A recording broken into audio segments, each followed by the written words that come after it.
Surgery కంటే hospital bill అంటేనే భయం. అదే మధ్య తరగతికి అందుబాటు ధరలో వైద్యం. Medistar hospitals. సార్ ఇప్పుడు వచ్చిన ఎస్ఐ కానిస్టేబుల్ నుంచి ఎస్ఐగా ప్రమోట్ అయ్యాడు సార్. సార్ మనం ఏం చేసినా చూస్తూ ఊరుకోవడానికి అతను మామూలుడు కాదు సార్.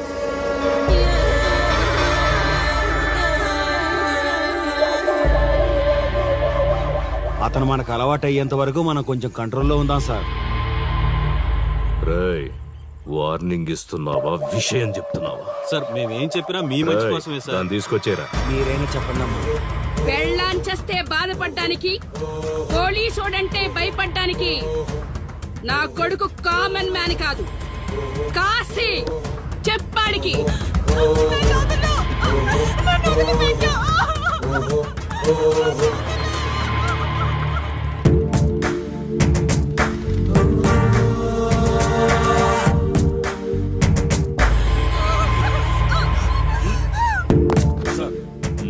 మీరున్నారంటే ఇక్కడ ఎంక్వైరీ చేయడానికి వచ్చాం సార్.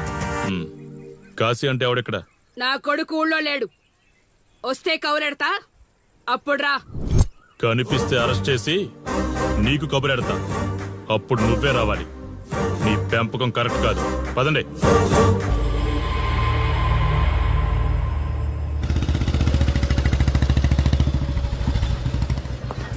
కాశీ ఎక్కడ? వస్తే స్టేషన్కి రమ్మని చెప్పు.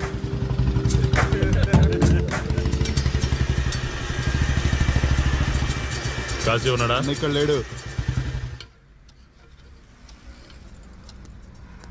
ఏమిటి సార్ ఆలోచిస్తున్నారు? ఆ కాశీ గురించేనా? మీరు ఈ ఊరికి కొత్త సార్. మీ కొత్తగా ఉంటుంది, వింతగా ఉంటుంది. మాకంతా అలవాటైపోయింది సార్. సార్, ఇతనిపై 120 కేసులు పైగా ఉన్నాయి సార్. అవి ఈ కాగితాలకే పరిమితమైనాయి సార్. ఈ పార్వతీపురం మండలంలో ఏ రాజకీయ నాయకుడు గెలవాలన్నా ఇతని మద్దతు తప్పనిసరి సార్. ఇతను 10 సార్లు గంజాయి స్మగ్లింగ్ చేస్తూ దొరికాడు సార్. పైగా 20 సార్లు దొంగ నోట్లు ముద్రిస్తూ పట్టుబడ్డాడు సార్. అంతెందుకు, మీరు అరెస్ట్ వారెంట్ పట్టుకుని తిరుగుతున్నారే, ఇలా చాలా మంది తిరిగారు సార్. కుదిరితే కొన్నాడు, కుదరకపోతే కొట్టాడు. మనకు కుటుంబాలు ఉన్నాయి సార్. నీ పేరుంటేనే వణుకు పుట్టాలన్నా.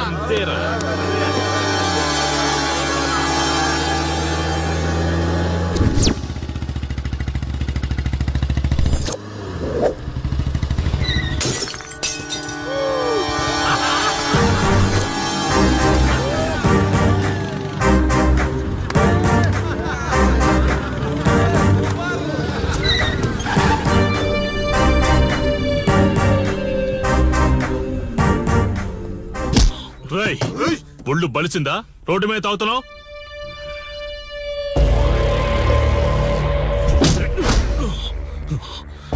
ఈ నర్సీపురం ఊర్లో కాశీ ఒంటి మీద చెయ్యేసావంటే ఘాటికి టికెట్ కన్ఫర్మ్ అయినట్టే. కరెక్ట్ గా దొరికావురా.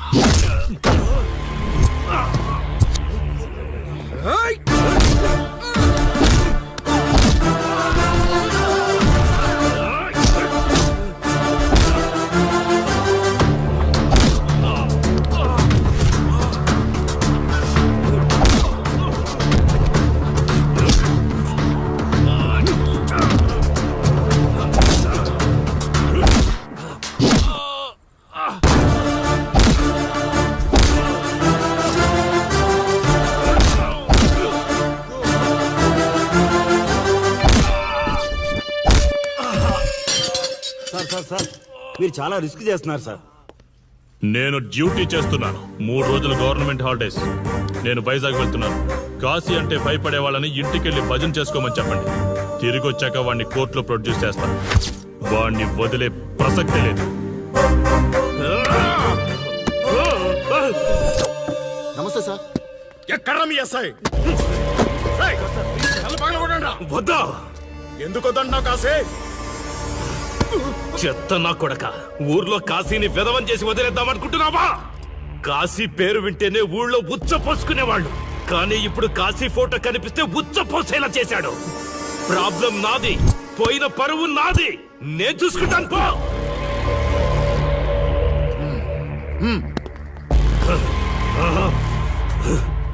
చైత్ర, స్టేషన్కి వెళ్ళొస్తాను. Okay daddy. ఇదేం ఇల్లండి, బూత్ బంగ్లాలా ఉంది. అసలు కళగానే లేదు. నువ్వేంట్రా ఇక్కడ?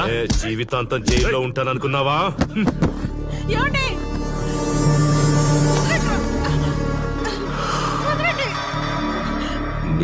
ఇంట్లో అసలు అందమే లేదురా. రాయ్ ఏంట్రా వాగుతున్నావు? డాడీ ఏమండి? చైత్ర హే, మా డాడీని వదలండి వదలండి వదలండి. ఒక్క నిమిషం ముందు అబద్ధం చెప్పాన్రా. అందమంతా నీ ఇంట్లోనే ఉంది. ఏయ్, ఎవరికి ఎంత కసుందో తీర్చుకొని వచ్చేయండి.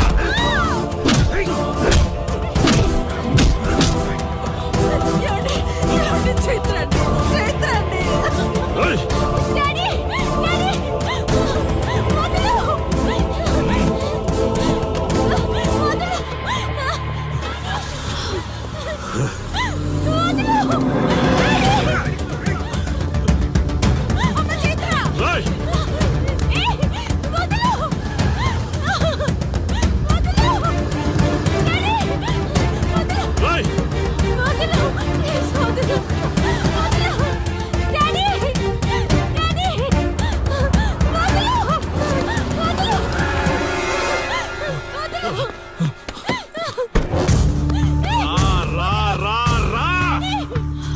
నీ డ్యూటీ నువ్వు చేసుకో, తప్పు లేదు.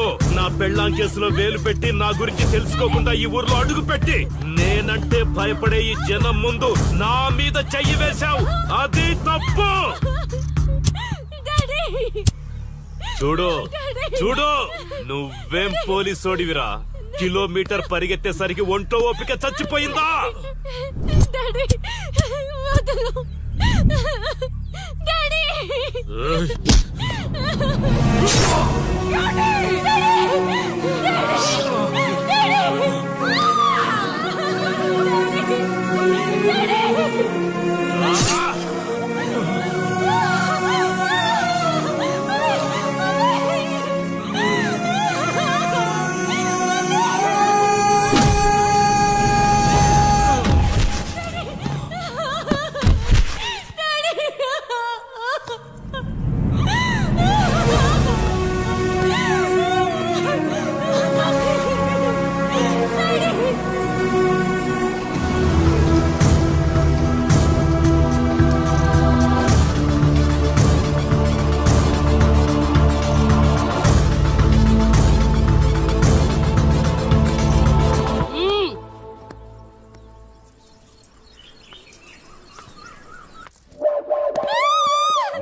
కాశీ, నొప్పి ఒక్క రోజు తెలిస్తే చాలదు. నువ్వు 3 రోజులు జైల్లో ఉన్నావు. అది జీవితాంతం మన ఇంట్లో బందీగా ఉండాలి.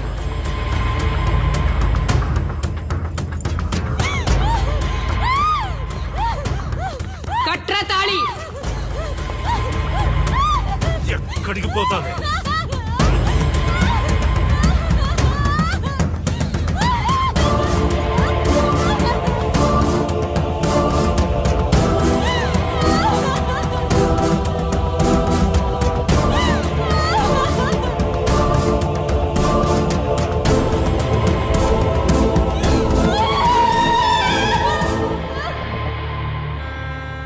ఆ దుర్మార్గుడి నుండి తప్పించుకుని నా దగ్గరకు వచ్చింది. ఆ తర్వాత నీకు తెలిసింది.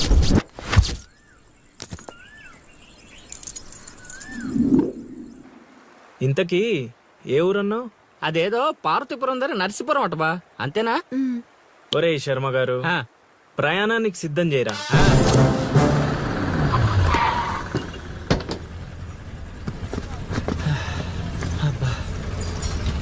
బా, ఊరు చాలా పెద్దదిలా ఉంది. ఎక్కడని ఎతుకుతావు? రే శర్మ గారు, నడవడానికి కాళ్ళు, తిరగడానికి ఓపిక 2 ఉన్నాయి కదా. బా ఐసులా పోనే.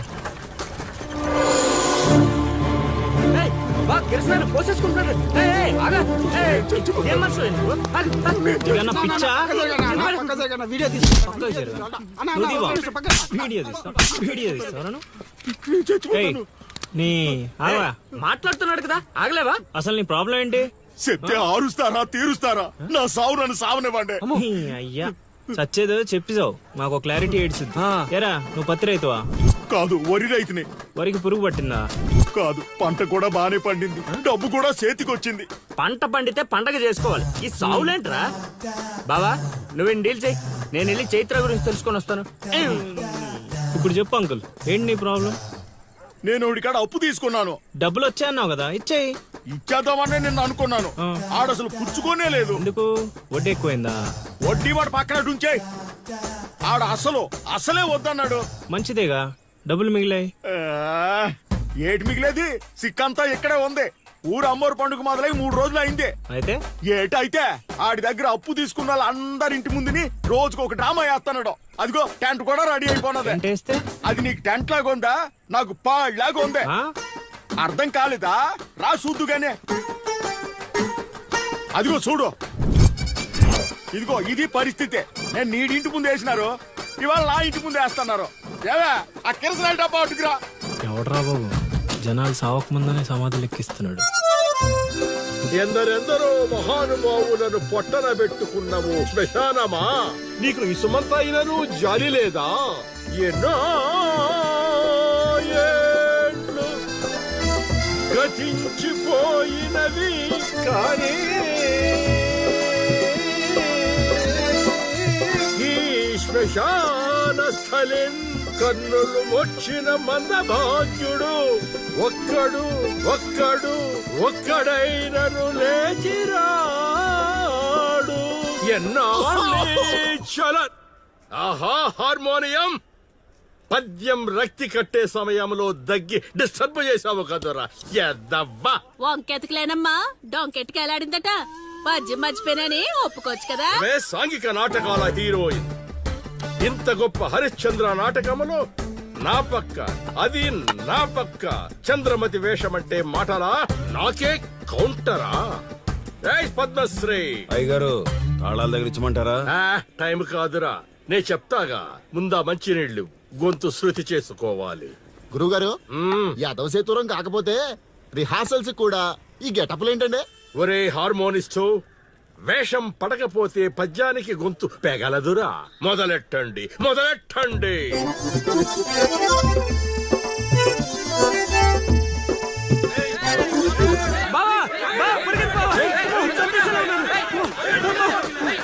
ఏం చేసావురా? నేనేం చేయలేదు బావా. ఈ ఊళ్ళో చైత్ర అనే అమ్మాయి ఉంది, మీకు తెలుసా అని అడిగా. అంతే, చైత్ర అంటే చిత్ర అని వినిపించిందట. దాని పిల్లవట బావా. సరే శర్మగా, నీ ఎంత పని చేశారా? చైత్రాన్ని చిత్ర అనుకుంటేనే 10 కిలోమీటర్లు పరిగెత్తించారు బావా. ఇంకా నయం, డైరెక్ట్ గా వెళ్ళా కాశీగాడిని అడగలేదు. కూర్చోబడిపోతుంది బావా. చైత్రాన్ని వెతికే రూట్ ఇది కాదురా. మరేంటో తమరే చెప్పండి బాబు.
ఏటి పాట ఆగింది? పాట ఆగిపోయింది, జనాలు కూడా వెళ్ళిపోతున్నారు. అలా కొయ్యిలా నిలబడపోతే 10 రూపాయలు ధర్మం చేయొచ్చు కదా. హతవిధి కళాకారుని యాచించుటయా? కళామ తల్లికి తీరని అవమానము కదా. అంటే ఆ రోజుల్లో రాముణ్ణి వెతుక్కుంటూ లవకుశులు ఆ ఊరు ఈ ఊరు గానం చేసుకుంటూ తిరిగారు కదా. మేము కూడా ఓ కళా పిశాచి ఉన్నాడని. కళా పిశాచి కాదు, పిపాసి. అదే కళా పిపాసి ఉన్నాడని తెలుసుకొని ఆయన కోసం వెతుక్కుంటా. అవును. ఏమిటి, నా ఊళ్ళో నాకు తెలియని అంత గొప్ప కళాకారుడు ఒకడున్నాడా? ఉన్నాడు సార్, పిచ్చప్పారావు అని, అలియాస్ సుయోధన సార్వభౌముడు. నిజంగానే పిచ్చప్పారావు బా. ఎందుకు సార్ అలా ఏడుస్తున్నారు? 10 రూపాయలు అడిగామా నేనా? వద్దులేండి సార్. ఆగండి నాయనా. మీరేటండి, అసలే మాకు టైం లేదు. పక్క వీధికి వెళ్ళి అడుక్కోవాలి. నీకు అవసరం లేదు నాయనా.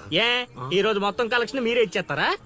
కాదు నాయన, మీరు వెతుకుతున్న ఆ పిచ్చి అప్పారావు అలియా సుయోధన సార్వభౌముణ్ణి నేనే నాయన. ఆ?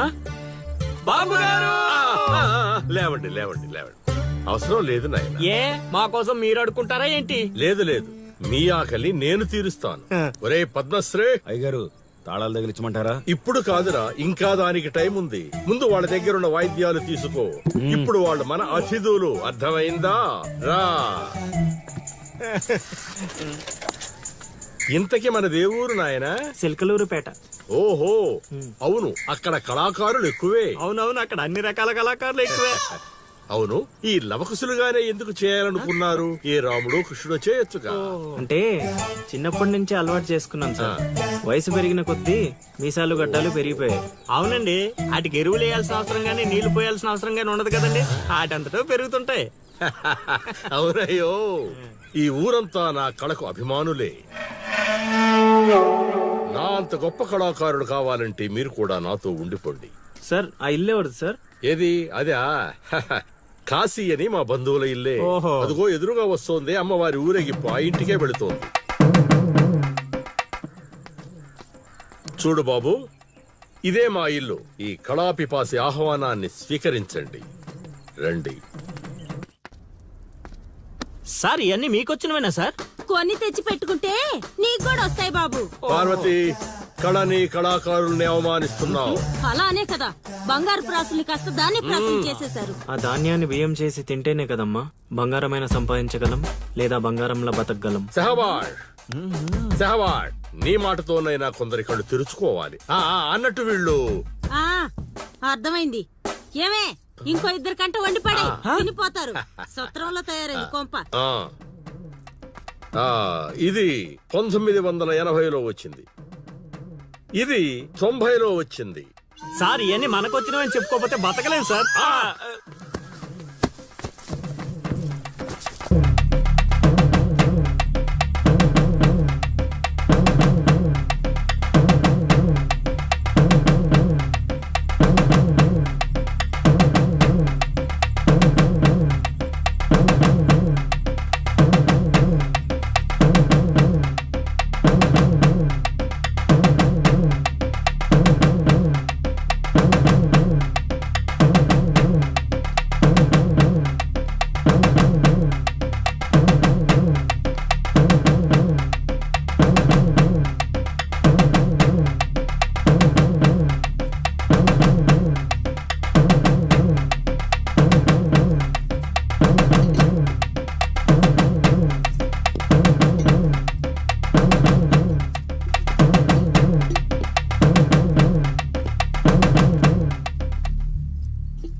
ఏం ఆలోచిస్తున్నావు? వెళ్ళిపోదాం పద ఇక్కడి నుంచి. ఎక్కడికి? మన ఊరికి. నాకే ఊరు లేదు. మా అమ్మ నాన్న చనిపోయి చాలా కాలమైంది. నేను ఒంటరి. అయినా నన్ను రమ్మడానికి నువ్వెవరు? అదేంటి అలా మాట్లాడుతున్నావు? నీకేమన్నా పిచ్చా? పద వెళ్దాం. ఒక్కసారి చెప్తే అర్థం కాదా? అయినా నీకు నాకు ఏంటి సంబంధం? ఏంటి సంబంధమా? ఒంటరి అన్నావు కదా, అదే ఒంటరిగా ఉన్నప్పుడు నీ మనసును అడుగు. నేను నిన్నెంత ప్రేమిస్తున్నానో నువ్వు నన్ను అంతే ప్రేమిస్తున్నావు అని అదే చెప్తుంది. నేను నీకు చెప్పానా?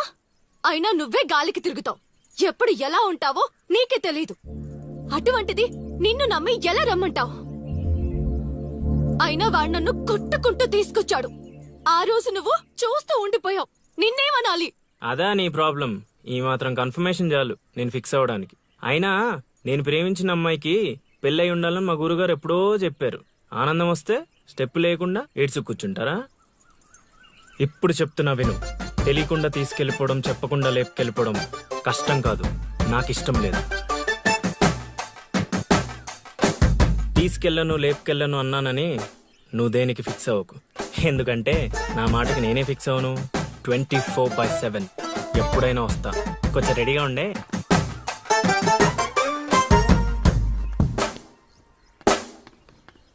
రే కాశీ, ఇంట్లో దేవుడున్నాడు. ఈ 10 రోజులు పద్ధతిగా ఉండమని చెప్పా నీకు.